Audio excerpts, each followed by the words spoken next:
serentak oleh jejaring radio publik daerah seluruh Indonesia, Lembaga Penyiaran Publik Lokal LPPL Indonesia, anggota Indonesia Persada ID.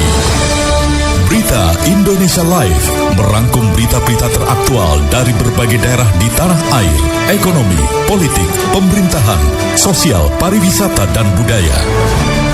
Bisa Anda simak setiap Senin hingga Jumat jam 9 pagi dan jam 2 sore waktu Indonesia Barat, jam 10 pagi dan jam 5 sore waktu Indonesia Tengah, jam 11 siang dan jam 6 sore waktu Indonesia Timur. Persembahan Persatuan Radio TV Publik Daerah seluruh Indonesia, Indonesia Persada ID, untuk menyiarkan baik.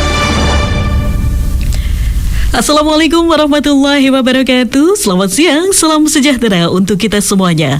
Om Swastiastu, Namo Buddhaya, salam kebajikan, Rahayu. Salam jumpa pendengar LPPL seluruh Indonesia. Saya Indri Lasmi dari LPPL Radio Sebayu FM Kota Tegal sebagai radio host menyapa Anda di Berita Indonesia Live edisi Senin 21 Juli 2025. Merangkum berita teraktual dari seluruh penjuru tanah air yang dikemas lugas, inspiratif, variatif, edukatif, disiarkan langsung serentak oleh Lembaga Penyiaran Publik Lokal, anggota Persatuan Radio TV Daerah seluruh Indonesia yang tergabung di Indonesia Persada ID untuk menyiarkan baik.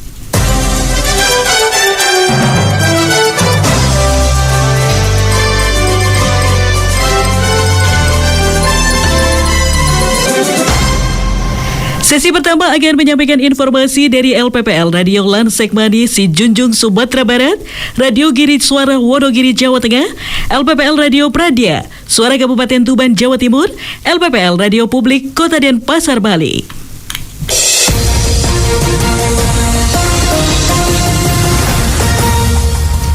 Berita pertama dari LPPL Radio Lansekmani Si Junjung Sumatera Barat yang akan menyampaikan informasi. Audiensi ke BP Taskin dan Komdigi, Bupati Si Junjung sinkronkan program pengentasan kemiskinan dan percepat penghapusan blank spot.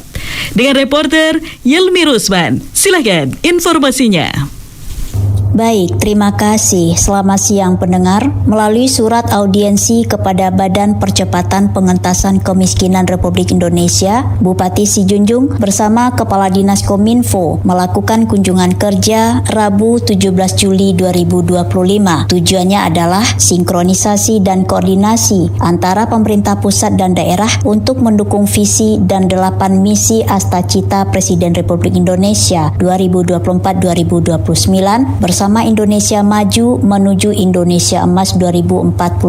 Hal ini merupakan langkah strategis untuk percepatan pengentasan kemiskinan dan peningkatan perekonomian di Kabupaten Si Junjung. Berbagai program unggulan juga akan menjadi fokus untuk mewujudkan visi tersebut. Pemerintah Kabupaten Si Junjung ikut berkomitmen pada program utama pemerintah pusat seperti makan bergizi gratis, sekolah rakyat, pemeriksaan kesehatan gratis terutama bagi masyarakat tidak mampu, pemberdayaan ekonomi bagi masyarakat miskin, penguatan program koperasi merah putih, dan program karbonisasi hutan. Selain itu, audiensi ini juga akan membahas isu black spot dan berbagai program strategis lainnya. Selanjutnya Kamis 18 Juli 2025, Bupati Si Junjung diwakili oleh Kepala Dinas Kominfo Si Junjung mengunjungi Kementerian Komunikasi dan Digital Republik Indonesia, lalu secara resmi mengajukan permohonan kepada Direktur Telekomunikasi, Direktorat Jenderal Ekosistem Digital terkait pengentasan daerah blank spot dan lemah sinyal di wilayah Kabupaten Si Junjung. Permohonan ini diajukan dalam upaya meningkatkan pelayanan telekomunikasi dan mendukung program pemerintah pusat untuk menuntaskan masalah konektivitas di daerah-daerah yang masih minim sinyal. Dalam lampiran surat permohonan yang diajukan sebelumnya, pemerintah Kabupaten Si Junjung merinci daftar nama jorong atau dusun yang teridentifikasi sebagai daerah black spot. Total terdapat 193 jorong yang tersebar di beberapa kecamatan, termasuk Sumpur Kudus, Koto 7, Kupitan, 4 Nagari, Si Junjung,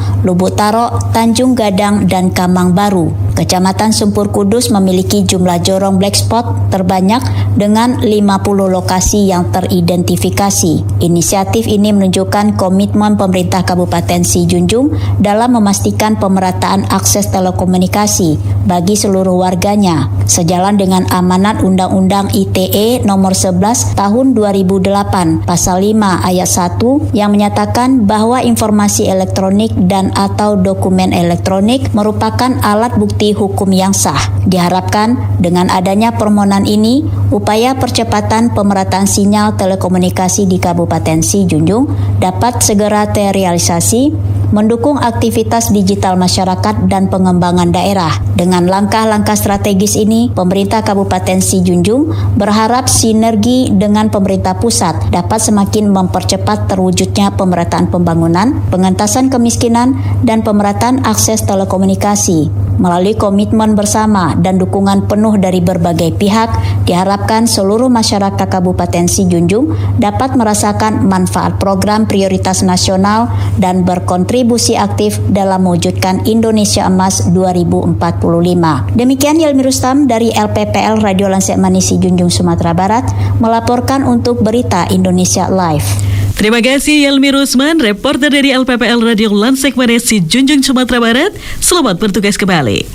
Berita selanjutnya dari Radio Giri Suara Wonogiri, Jawa Tengah, yang akan menyampaikan informasi sebanyak 150 anak yatim menerima santunan tunai melalui program Yatim Bahagia yang diinisiasi oleh Amil Zakat Nasional Basnas Kabupaten Wonogiri.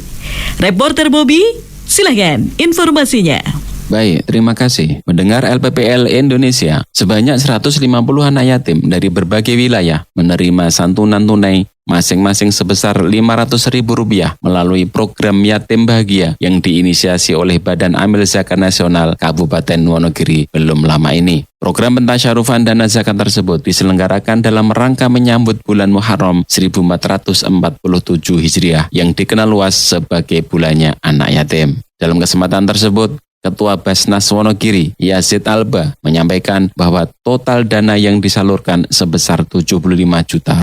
Program tersebut adalah bentuk nyata kepedulian umat terhadap anak-anak yatim. Pihaknya ingin memastikan mereka ikut merasakan kebahagiaan di bulan yang penuh kemuliaan ini. Lebih lanjut, Yazid mengatakan kegiatan tersebut merupakan bagian dari program Wonogiri Peduli, sebuah inisiatif kolaboratif antara Basnas, Lembaga Amil Zakat se-Wonogiri, BUMD, dan seluruh stakeholder terkait. Dalam sambutan tertulis yang dibacakan Sekda Wonogiri F.Ek Pranata, Bupati Wonogiri Setio Soekarno menyampaikan apresiasi atas kinerja Basnas dalam mengelola zakat, infak, sodakoh, dan dana sosial keagamaan lainnya. Bupati menegaskan bahwa lembaga zakat memiliki peran penting sebagai penggerak kekuatan sosial umat. Pengumpulan dana melalui zakat dari masyarakat menjadi salah satu langkah nyata dalam membangun masyarakat yang bersatu dan semakin kuat dan sejahtera secara bersama-sama tanpa dibatasi perbedaan apapun. Bupati mengingatkan agar pengelolaan dana umat dilakukan dengan amanah, transparan, dan bertanggung jawab. Kepercayaan publik terhadap lembaga zakat adalah modal utama agar dana umat benar-benar sampai kepada yang berhak,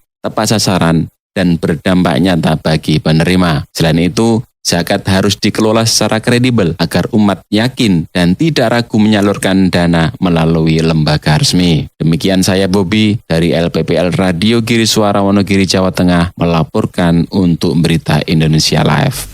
Terima kasih Bobby, reporter Radio Giri Suara Wonogiri, Jawa Tengah. Selamat bertugas kembali. Selanjutnya ada rekan kita dari LPPL Pradia Suara Kabupaten Tuban, Jawa Timur yang akan menyampaikan informasi kampanyekan pola hidup sehat tanpa narkoba. BNNK Tuban gelar acara Fun Run and Walk dengan reporter Yulia. Silahkan informasinya. Dalam rangka memperingati Hari Anti Narkotika Internasional HANI 2025, Badan Narkotika Nasional Kabupaten BNNK Tuban menggelar kegiatan Fun Run and Walk bertajuk No Drugs No Alcohol pada Minggu 20 Juli pagi. Kegiatan dimulai dari Gor Angga Noraga Tuban dan diikuti sekitar 300 peserta dari berbagai kalangan masyarakat. Acara diawali dengan senam bersama yang membangkitkan semangat para peserta sebelum menempuh rute lari dan jalan sehat. Selain itu, BNNK Tuban turut menghadirkan instan donor darah yang bekerja sama dengan PMI sebagai bentuk kepedulian sosial dan ajakan untuk menjalani pola hidup sehat. Kepala BNNK Tuban AKBP Bagus Hari Cahyono menjelaskan bahwa kegiatan ini merupakan bagian dari rangkaian peringatan HANI 2025 yang bertujuan mengajak masyarakat untuk hidup sehat tanpa narkoba dan alkohol. Staf ahli Bupati Tuban bidang pemerintahan, hukum, dan politik Didik Purwanto yang turut hadir dalam kegiatan tersebut menyampaikan apresiasinya terhadap inisiatif BNNK Tuban. Ia menilai kampanye semacam ini sangat relevan dan strategis dalam menumbuhkan kesadaran publik, khususnya generasi muda terhadap bahaya narkoba dan pentingnya pola hidup sehat. Antusiasme masyarakat tampak jelas sepanjang acara berlangsung. Para peserta tidak hanya menikmati aktivitas fisik, tetapi juga mendapatkan edukasi tentang bahaya narkoba dan pentingnya pencegahan sejak dini. Julia, LPPL Radio Pradia Suara FM Tuban untuk Berita Indonesia Live. Terima kasih Yulia dari LPPL Pradia Suara Kabupaten Tuban, Jawa Timur atas informasinya. Selamat bertugas kembali. Berita terakhir dari sesi pertama dari Radio Publik Kota Denpasar, Bali yang akan menyampaikan informasi. SPM jadi prioritas, Pemkot Denpasar evaluasi layanan dasar lewat Monef Triwulan 2. Dengan reporter Adiani. Silakan informasinya. Selamat siang mendengar Berita Indonesia Live. SPM jadi prioritas, Pemkot Denpasar evaluasi layanan dasar lewat Monef Triwulan 2. Dalam rangka meningkatkan capaian standar pelayanan minimal atau SPM di Kota Denpasar, tim SPM Kota Denpasar yang dipimpin oleh bagian Tata Pemerintahan Setda Kota Denpasar bersama anggota dari Dinas Komunikasi, Informatika dan Statistik, Bapeda, Inspektorat, BPKAD, DPMD, Dinas Kependudukan dan Pencatatan Sipil, Kecamatan se-Kota Denpasar, serta seluruh perangkat daerah pengampu SPM melaksanakan kegiatan Monef SPM pada tanggal 9 dan 10 Juli 2025. Kegiatan ini merupakan tindak lanjut dari implementasi Peraturan Menteri Dalam Negeri Nomor 59 Tahun 2021 tentang penerapan standar pelayanan minimal serta Peraturan Wali Kota Denpasar Nomor 60 Tahun 2022 tentang rencana aksi penerapan standar pelayanan minimal Kota Denpasar tahun 2022 sampai 2026. Monitoring dilakukan secara menyeluruh terhadap 8 perangkat daerah pengampu urusan wajib pelayanan dasar, yaitu Dinas Pendidikan, Dinas Kesehatan, Dinas Sosial, Dinas Perumahan Rakyat dan Kawasan Permukiman, Dinas PUPR, Satuan Polisi Pamong Praja, BPBD, serta Dinas Pemadam Kebakaran dan Penyelamatan. Setiap instansi diminta menyampaikan progres capaian target indikator SPM hingga Triwulan 2 tahun 2025, sekaligus membahas rencana tindak lanjut untuk optimalisasi pada capaian triwulan berikutnya. Kepala Bagian Tata Pemerintah Setda Kota Denpasar yang diwakili oleh Analis Perencanaan Evaluasi dan Pelaporan Gusti Ketut Tristina Dewi selaku Koordinator Tim SPM menyampaikan bahwa kegiatan ini menjadi bagian penting dalam menjaga konsistensi pelayanan publik agar tetap sesuai dengan standar yang telah ditetapkan. Tujuan utama dari monitoring ini adalah memastikan bahwa layanan dasar kepada masyarakat seperti pendidikan, kesehatan, dan perlindungan sosial benar-benar terjamin kualitas dan keterjangkauannya jelasnya. Proses monitoring dilakukan dengan pendekatan evaluatif dan partisipatif, di mana masing-masing perangkat daerah memberikan data serta penjelasan teknis terkait capaian indikator, hambatan yang dihadapi, serta strategi percepatan yang akan diambil. Dengan adanya kegiatan ini, pemerintah Kota Denpasar berharap seluruh perangkat daerah mampu meningkatkan efektivitas dan efisiensi pelaksanaan program-program yang berkaitan dengan pelayanan dasar masyarakat, serta mempercepat realisasi target-target pembangunan daerah yang berorientasi pada pemenuhan hak dasar masyarakat. Demikian informasi hari ini, saya Adiani dari LPPL Radio Publik Kota Denpasar melaporkan untuk Berita Indonesia Live. Terima kasih untuk Ariani dari Radio Publik Kota Denpasar, Bali. Terima kasih atas informasinya.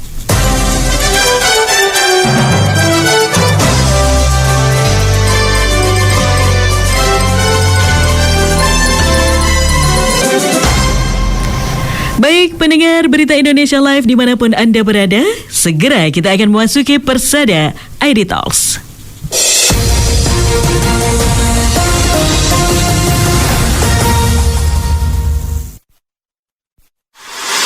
Persada ID Talks. Persada ID Talks.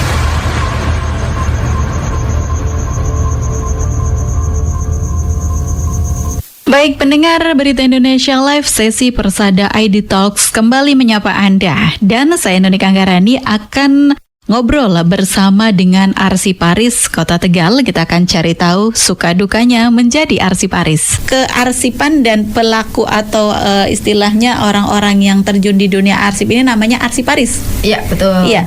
Ini kalau tugasnya apa sih, Bu? Saya jawab dulu ya, Mbak Marifah.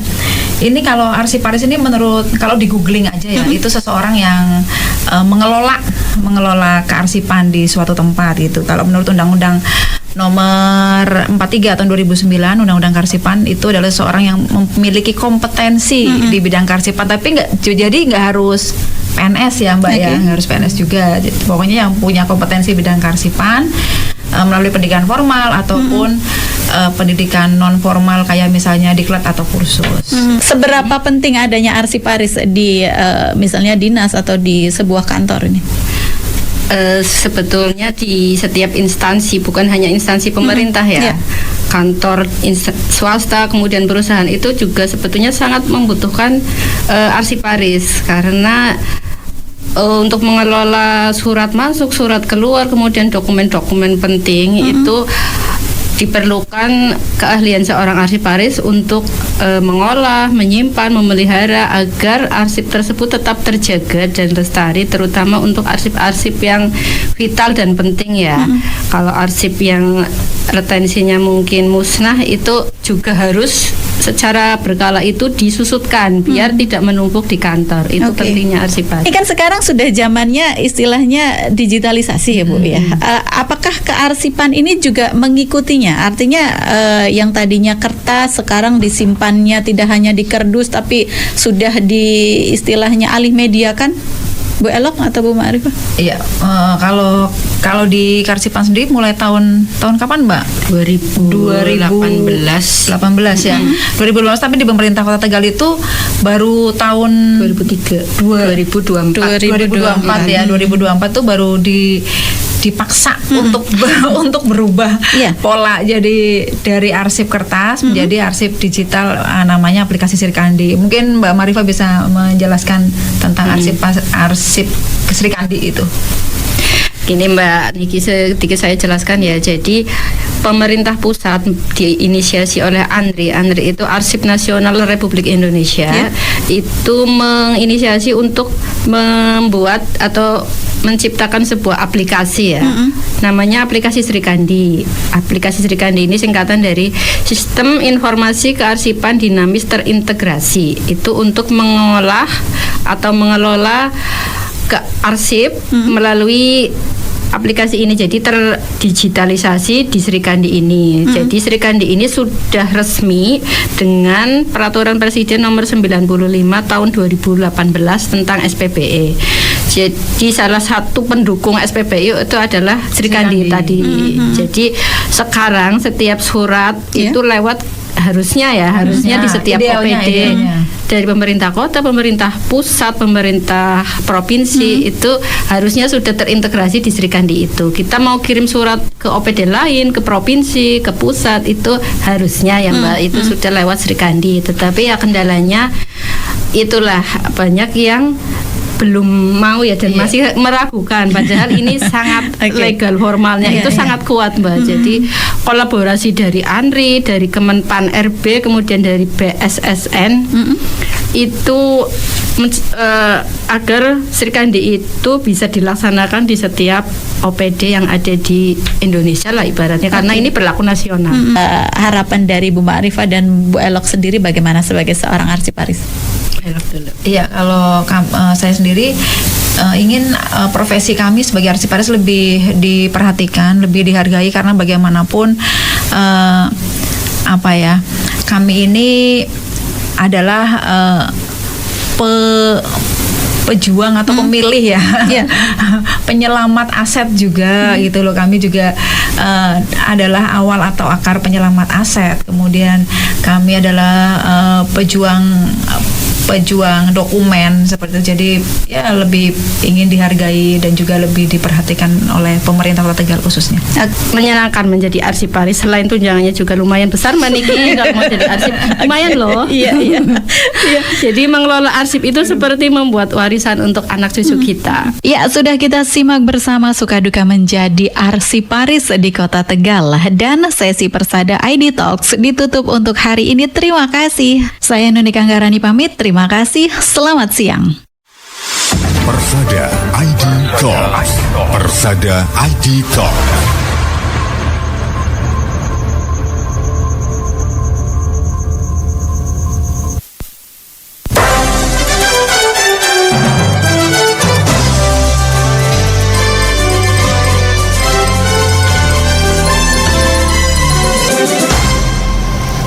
Pendengar, masih bersama radio host LPPL Radio Sebayu FM Tegal, serta dalam Berita Indonesia Live yang disiarkan serentak oleh Lembaga Penyiaran Publik Lokal, anggota Persatuan Radio dan TV Daerah seluruh Indonesia yang tergabung dalam Indonesia Persada ID akan segera kembali.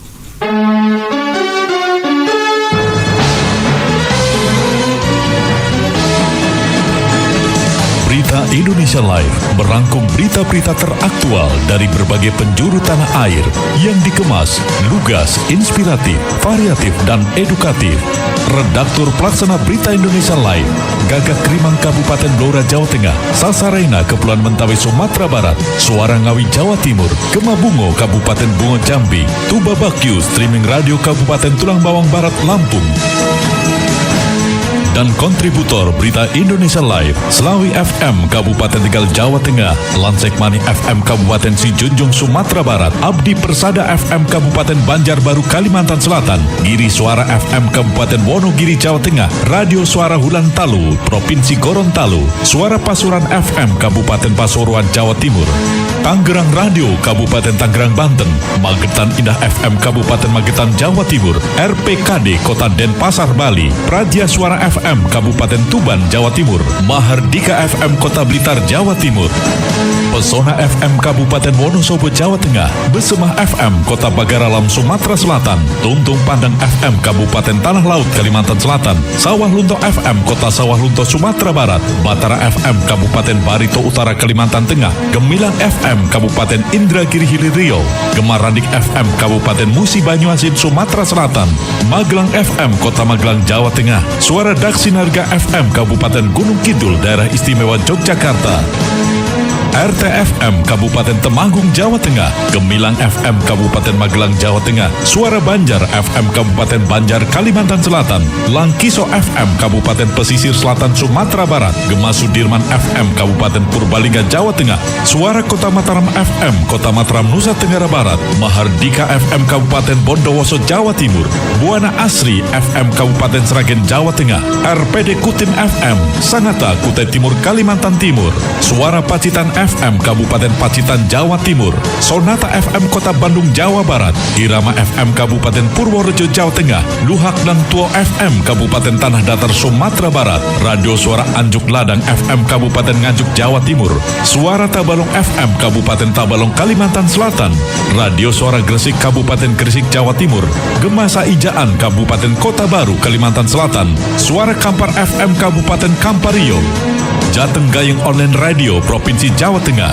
Sergai FM Kabupaten Serdang Bedage Sumatera Utara, Maros FM Kabupaten Maros Sulawesi Selatan, Kanjuruhan FM Kabupaten Malang Jawa Timur, Radio In FM Kabupaten Kebumen Jawa Tengah, Sebayu FM Kota Tegal Jawa Tengah, In Radio Provinsi Bangka Belitung, dan Persada FM Kabupaten Blitar Jawa Timur. Berita Indonesia Live, lugas, inspiratif, variatif, dan edukatif. Persembahan Persatuan Radio TV Publik Daerah seluruh Indonesia, Indonesia Persada ID, untuk menyiarkan baik. Pendengar dimanapun Anda berada, Berita Indonesia Live akan segera masuk ke sesi kedua.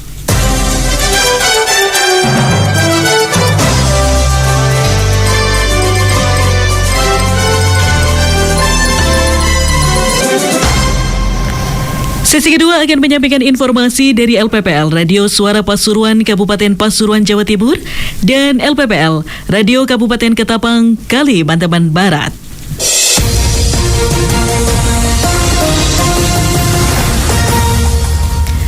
Sesi kedua dibuka dari LPPL Radio Suara Pasuruan Kabupaten Pasuruan Jawa Timur yang akan menyampaikan informasi. Wakil Bupati Gus Solbi optimis Advan Tours 2025 tingkatkan wisata dan UMKM Kabupaten Pasuruan. Dengan reporter Anggun, silahkan informasinya. Selamat siang pendengar LPPL Indonesia. Ribuan pelari dari berbagai daerah di Jawa Timur mengikuti Advan Tours Magical Wild 2025 Minggu pagi 20 Juli 2025. Ajang olahraga dan rekreasi ini mengambil start dan finish di Kebun Raya Purwodadi dengan 3 nomor lomba, yakni 3K, 7K, dan 14K. Pantauan di lokasi ratusan peserta tersebut diberangkatkan oleh Wakil Bupati Pasuruan Gus Solbi Asrori tepat pukul 5 pagi waktu Indonesia Barat. Para peserta tidak hanya dari Pasuruan saja, para runners dari berbagai daerah di Indonesia seperti Aceh, Jambi, Makassar, dan kota-kota besar ikut memeriahkan Advan Tours 2025. Gus Solbi optimis Advan Tours 2025 yang sukses digelar mampu mendongkrak potensi wisata Kabupaten Pasuruan. Menurut Gus Solbi, partisipasi ratusan pelaku usaha mikro, kecil, dan menengah UMKM dan industri kecil menengah IKM dalam acara sangat prospektif. Gus Solbi berharap selain mengangkat potensi wisata, Advan Tours diharapkan bisa mengangkat potensi UMKM. Gus Solbi juga mengajak seluruh peserta untuk ketut tular pada remaja-remaja lain agar membiasakan diri untuk olahraga dan menjadikan olahraga sebagai sebuah kebutuhan. Anggun, Suara Pasuruan mengabarkan untuk Berita Indonesia Live. Terima kasih untuk reporter Anggun dari LPPL Radio Suara Pasuruan, Kabupaten Pasuruan, Jawa Timur. Selamat bertugas kembali. Berita terakhir di sesi kedua dari LPPL Radio Kabupaten Ketapang, Kalimantan Barat, yang akan menyampaikan informasi Bupati Ketapang, Alexander Wilyo, SSTP MSI, dikukuhkan sebagai Wakil Bendahara Umum Apkasi masa bakti 2025 sampai 2030. Dengan reporter Awang Ajiwasita, silahkan informasinya. Pendengar LPPL Indonesia, Bupati Ketapang Alexander Wilyo dikukuhkan sebagai Wakil Bendahara Umum Asosiasi Pemerintah Kabupaten Seluruh Indonesia atau APKASI masa bakti 2025-2030 di Jakarta, Kamis 17 Juli 2025 oleh Menteri Dalam Negeri Republik Indonesia. APKASI didirikan pada tahun 2000 oleh 26 bupati dan merupakan representasi kuat dari semangat otonomi daerah yang bertanggung jawab dan berkeadilan. Saat ini, anggota APKASI sudah mencapai 416 pemerintah kabupaten dan terus berkembang menjadi mitra strategis pemerintah pusat, wadah konsolidasi antar daerah, serta motor penggerak kerjasama yang membangun dari bawah. Sejak berdiri, APKASI hadir sebagai jawaban atas kebutuhan daerah untuk memiliki ruang sinergi dan advokasi dalam memperjuangkan kepentingan kabupaten di tengah dinamika nasional. Bupati Ketapang mengakui pengukuhan dirinya sebagai Wakil Bendahara Umum APKASI bukanlah sekedar amanah organisasi, melainkan panggilan tanggung jawab untuk ikut menjaga integritas pengelolaan organisasi yang mewakili ratusan kepala daerah di seluruh Indonesia. Demikian yang dapat kami laporkan, saya Awang Ajiwasita dari LPPL Radio Kabupaten Ketapang, Kalimantan Barat untuk Berita Indonesia Live. Terima kasih untuk reporter Awang Ajiwasita dari LPPL Radio Kabupaten Ketapang, Kalimantan Barat atas informasinya.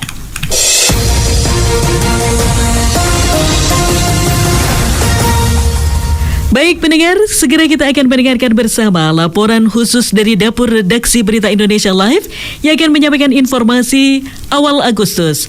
Pemerintah pastikan sekolah rakyat beroperasi. Informasi selengkapnya akan disampaikan oleh Aan Kasyanto. Bukaan, silahkan informasinya. Pendengar LPPL Indonesia, Menteri Koordinator Pemberdayaan Masyarakat atau Menko PMUimin Iskandar atau Caimin mengatakan sebanyak 100 sekolah rakyat siap dioperasionalkan pada awal Agustus ini. Hal ini dikatakan Caimin di sela peluncuran PKB Ekogen di Jakarta Selatan pada Sabtu lalu. Caimin menjelaskan sekolah rakyat bakal menggunakan fasilitas yang sudah ada milik Kementerian Sosial dan pemerintah daerah. Sambil berjalan, menurutnya pemerintah membangun fasilitas untuk sekolah rakyat. Ia memastikan persiapan telah selesai selesai untuk memulai program. Sebelumnya, Sekretaris Kabinet Teddy Indrawijaya menyampaikan program sekolah rakyat yang digagas oleh Presiden Prabowo Subianto dibangun agar seluruh anak Indonesia mendapatkan gizi yang cukup dan pendidikan yang bermutu. Ia mengatakan tujuan pemerintah menggagas program tersebut adalah untuk memutus mata rantai kemiskinan dengan memberikan pendidikan yang baik kepada keluarga yang kurang mampu. Laporan khusus redaksi Aan Kasianto untuk Berita Indonesia Live. Terima kasih Bung Aan Kasianto atas informasinya.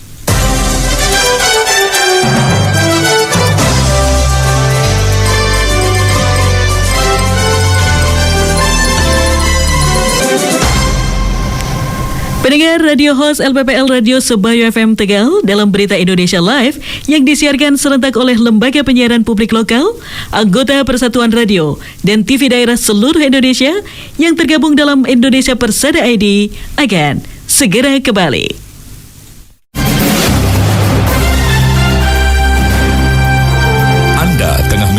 Berita Indonesia Live, persembahan Persatuan Radio TV Publik Daerah seluruh Indonesia, Indonesia Persada ID, untuk menyiarkan baik. Pendengar, sesi ketiga Berita Indonesia Live akan menyampaikan informasi dari Radio Suara Rakyat Hulontalo Gorontalo, LPPL Magetan Indah FM, Kabupaten Magetan, Jawa Timur, LPPL Radio Abdi Persada FM, Banjarbaru, Kalimantan Selatan, dan LPPL Radio Slawi FM, Kabupaten Tegal, Jawa Tengah.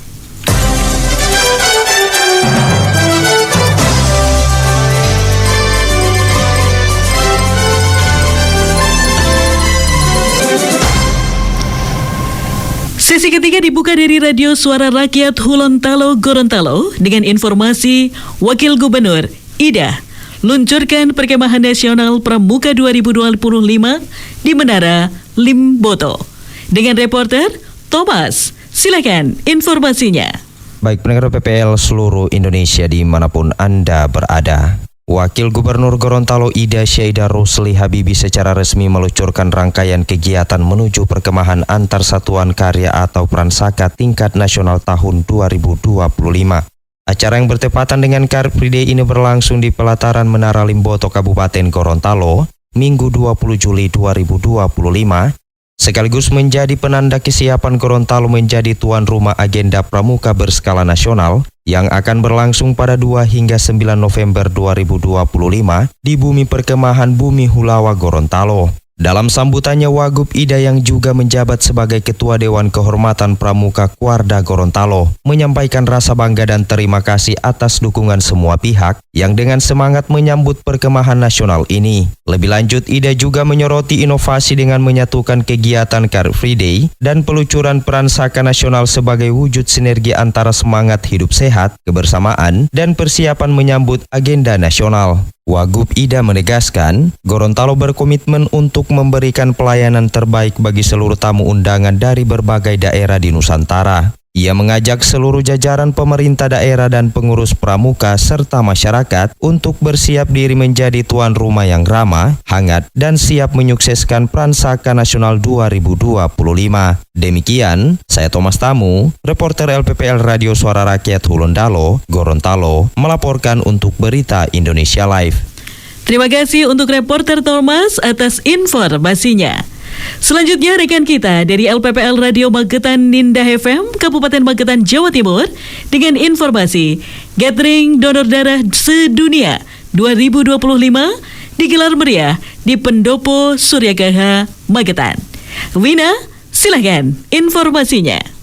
Terima kasih. Selamat siang pendengar LPPL di seluruh Indonesia. Dalam rangka memperingati Hari Donor Darah Sedunia yang jatuh setiap tanggal 14 Juni, PMI Kabupaten Magetan menggelar acara gathering koordinator donor darah dengan penuh kemeriahan di Pendopo Suryagraha minggu kemarin. Mengusung tema Give Blood, Give Hope, Together We Save Lives atau berikan darah, berikan harapan, bersama kita menyelamatkan nyawa. Acara ini menekankan pentingnya aksi kolaboratif dalam mendonorkan darah sebagai bentuk kontribusi nyata dalam menyelamatkan nyawa Setiap tetes darah yang diberikan merupakan harapan baru bagi mereka yang membutuhkan, sekaligus mendukung peningkatan kesehatan nasional. Kegiatan ini dihadiri oleh Bupati dan Wakil Bupati Magetan, Forkopimda, perwakilan Rumah Sakit Mitra PMI, pengurus dan relawan PMI, serta koordinator donor darah se-Kabupaten Magetan. Dalam sambutannya, Ketua PMI Kabupaten Magetan, Dr. Andes H. Bambang Trianto MM, menyampaikan bahwa gathering ini bertujuan untuk menjaring lebih banyak pendonor darah sukarela, terutama dari kalangan generasi muda, serta mempererat silaturahmi antar koordinator donor darah dan Rumah Sakit Mitra PMI. Dan pendengar, Bupati Magetan Hajah Nani Endang Rusminiarti MPD dalam sambutannya juga memberikan apresiasi dan dukungan penuh terhadap program donor darah sukarela, serta menegaskan komitmen Pemkab Magetan dalam mendukung kegiatan kemanusiaan seperti ini. Sebagai bentuk penghargaan, PMI Kabupaten Magetan menyerahkan vendel kepada Rumah Sakit Mitra PMI. Selain itu, piagam penghargaan juga diberikan kepada koordinator donor darah terbanyak dari berbagai sektor. Melalui kegiatan ini, pendengar, diharapkan semangat dan kesadaran masyarakat terhadap pentingnya donor darah terus meningkat. PMI Kabupaten Magetan menegaskan komitmennya untuk terus menjadi garda terdepan dalam menyediakan darah yang aman dan cukup bagi yang membutuhkan. Demikian informasi dari LPPL Radio Magetan Indah FM Magetan, Jawa Timur. Wina melaporkan untuk Berita Indonesia Live. Terima kasih reporter Wina atas informasinya. Berita selanjutnya dari LPPL Radio Abdi Persada FM Banjarbaru, Kalimantan Selatan, yang akan menyampaikan informasi. Kementerian Perhubungan Republik Indonesia memberi respon positif atas permintaan perpanjangan runway Bandara Internasional Samsudinur. Dengan reporter Sahril Anwar. Silakan informasinya. Terima kasih pendengar LPPL seluruh Indonesia. Dari Kalimantan Selatan dapat kami laporkan, Kementerian Perhubungan Republik Indonesia merespon positif permintaan pemerintah Provinsi Kalimantan Selatan untuk memperpanjang landasan pacu Bandara Internasional Samsudinur. Bahkan rapat terkait perpanjangan runway ini sudah dilaksanakan pada 16 Juli 2025 yang dihadiri langsung Gubernur Kalimantan Selatan Muhyiddin. Gubernur Muhyiddin menekankan pentingnya perpanjangan runway terutama untuk menunjang penerbangan internasional, yang mana saat ini Bandara Samsudinur telah menyandang status sebagai bandara internasional dan memiliki trafik penumpang sekitar 3,5 juta orang per tahun. Dengan terminal yang sudah cukup lengkap, Bandara Samsudinur sebenarnya mampu melayani hingga 7-9 juta penumpang per tahun. Namun, untuk dapat mengajukan anggaran perpanjangan runway, dibutuhkan minimal 5 juta penumpang per tahun. Karena itu, Gubernur menyatakan perlu adanya rencana aksi yang konkret untuk mendorong peningkatan lalu lintas penumpang, baik domestik maupun internasional. Salah satu maskapai yang sudah melakukan penjajakan pasar adalah AirAsia. Mereka menetapkan syarat load factor minimal 80% per penerbangan agar rute internasional dapat berjalan berkelanjutan. Untuk menjawab tantangan itu, Gubernur Muhyiddin menyatakan telah menyiapkan strategi khusus, antara lain melalui promosi aktif, kolaborasi lintas sektor, serta pemberian insentif dan subsidi bagi maskapai yang membuka rute luar negeri dari Bandara Samsudinur. Gubernur optimis di bulan pertama dan kedua penerbangan perdana load factor mampu tembus lebih dari 80%. Dengan begitu, diharapkan maskapai lain juga tertarik membuka rute internasional ke dan dari Kalimantan Selatan. Demikian yang dapat saya laporkan, saya Sahril Anwar dari LPPL Abdi Persada FM Banjarbaru, Kalimantan Selatan, melaporkan untuk Berita Indonesia Live. Terima kasih reporter Sahril Anwar atas informasinya. Sesi terakhir dari LPPL Radio Slawi FM Kabupaten Tegal, Jawa Tengah, yang akan menyampaikan informasi peluncuran aplikasi Lapor Bupati Tegal versi 4.0 menjadi salah satu indikator penilaian kinerja OPD. Dengan reporter Hendro LD. Hendro LD, silakan informasinya. Pendengar LPPL di seluruh tanah air, Humas Pemkab Tegal meluncurkan aplikasi Lapor Bupati Tegal versi 4.0 pada hari Minggu 20 Juli 2025 kemarin. Prosesi peluncuran aplikasi Lapor Bupati Tegal versi terbaru ini berlangsung meriah diwarnai dengan pembagian hadiah dan hiburan musik. Secara simbolik, Bupati Tegal Ishak Maulana Rohman yang didampingi Sekda Amir Mahmud dan sejumlah kepala OPD melepas burung merpati secara bersama sebagai bagian dari rangkaian acara. Warga yang beraktivitas di Car Free Day berkesempatan untuk mengupload aplikasi Lapor Bupati Tegal versi 4.0 bagi yang beruntung mendapatkan hadiah. Dalam sambutannya, Bupati Tegal Ishak Maulana Rohman menyampaikan aplikasi Lapor Bupati Tegal versi 4.0 sebagai upaya meningkatkan keamanan, kinerja, dan fungsional aplikasi layanan digital ini. Menurut Ishak, pembaruan aplikasi ini menjadi bagian dari komitmen untuk menghadirkan layanan prima yang memungkinkan masyarakat dapat menyampaikan laporannya secara langsung kepada Bupati. kepada perangkat daerah, BUMD, dan instansi terkait tanpa sekat dan birokrasi berbelit. Disebutkan Bupati Ishak lembaga mitra yang sudah terintegrasi seperti Polres Tegal, PLN, UPTD Samsat, Perumda Tirta Ayu atau PDAM, BPJS Kesehatan, BPJS Ketenagakerjaan, dan Kantor Kementerian Agama Kabupaten Tegal. Dirinya menitipkan kepada OPD dan instansi mitra agar setiap laporan yang masuk segera untuk direspon, minimal disapa terlebih dahulu. Dan jika memang perlu waktu untuk menindaklanjutinya, karena memang harus berkomunikasi dengan bidang-bidang atau organisasi lintas sektor lainnya, maka hal ini perlu disampaikan agar warga memahami. Demikian pendengar, saya Hendro LD LPPL Radio Slavi FM Kabupaten Tegal, Jawa Tengah menyampaikan untuk Berita Indonesia Live. Terima kasih untuk reporter Hendro LD dari LPPL Radio Slavi FM Kabupaten Tegal, Jawa Tengah atas informasinya.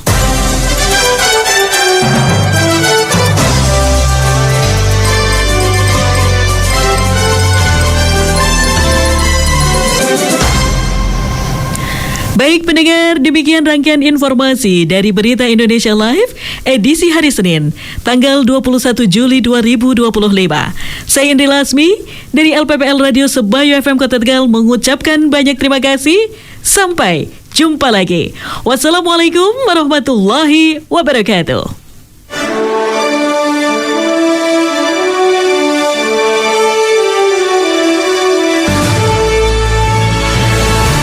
Baru saja Anda ikuti Berita Indonesia Live, disiarkan serentak oleh jejaring radio publik daerah seluruh Indonesia, Lembaga Penyiaran Publik Lokal, LPPL Indonesia, anggota Indonesia Persada ID.